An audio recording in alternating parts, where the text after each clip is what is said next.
поселке Шудаек Ухтынского района расширяют врачебный участок. По многочисленным просьбам местных жителей в населенном пункте вновь откроют процедурный и смотровой кабинет, а также расширят штат специалистов.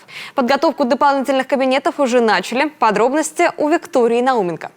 Процедурные смотровой кабинеты на врачебном участке в Шудаяге прекратили работу несколько лет назад. Повлияли показатели посещаемости. С тех пор местные жители для процедуры сдачи анализов вынуждены ездить в Ухту и терпят из-за этого большие неудобства.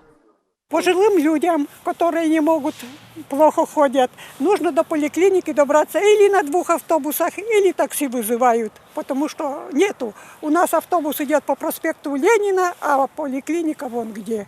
Значит, на 9-ке. С Ленина на 9-ке до поликлиники доезжают и обратно тем же способом, или как хочешь. Или сиди, такси вызывают.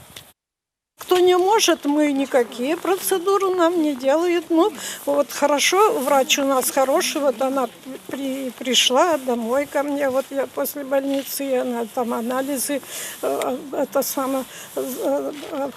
побеспокоилась, сдала на дому. Вот, а так нигде, с анализами все в город ездят, и на процедуры, на уколы. Почти 2 года шудаягцы обращались в разные инстанции с просьбами вернуть кабинеты. Однако без статуса амбулатории, который, кстати, тоже был утрачен, на врачебном участке их организовать не могли. Наконец, на жалобу жителей поселка отреагировал ЦУР Коми. Специалисты передали сигнал напрямую главе республики. И ситуация, наконец, сдвинулась с мертвой точки. Процедурный смотровой приняли решение восстановить. Кабинеты уже приводят в нормативное состояние.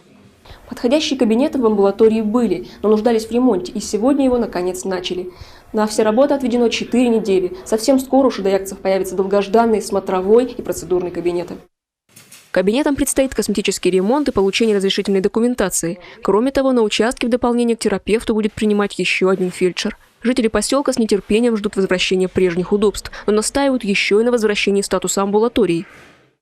2 кабинета и ремонт в существующем терапевтическом кабинете – это очень хорошо. За это спасибо тем, кто принял срочно такое решение.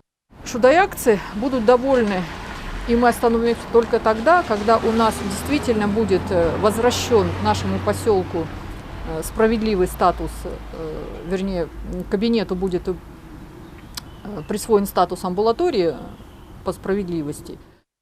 Как поясняют в Ухтинской поликлинике, возвращение статуса амбулатории возможно при соблюдении ряда условий. К примеру, юридически это должно быть отдельное структурное подразделение с определенным перечнем кабинетов. Все эти требования проще соблюсти в отдельно стоящем здании. И вопрос его строительства Минздравком и администрация Ухты уже прорабатывают. Сейчас обсуждают подходящий земельный участок. Мы, конечно, посмотрели всю территорию Шудаяга и посмотрели участок, который расположен напротив нынешнего врачебного участка через дорогу, то есть Павлова 9. Если мы получим разрешение на этот участок, но нужно еще смотреть, чтобы он, в общем-то, соответствовал всем тем требованиям, которые нужны для размещения амбулатории. Получение участка и строительство здания – дело не быстрое, даже с применением так называемых модульных амбулаторий, которые, скорее всего, будут применять при строительстве. Но амбулатория точно будет. В отдельном здании и удобном для жителей поселка месте, как в старые добрые времена. Виктория Науменко, Павел Лагутин, телеканал Юрган, Ухта.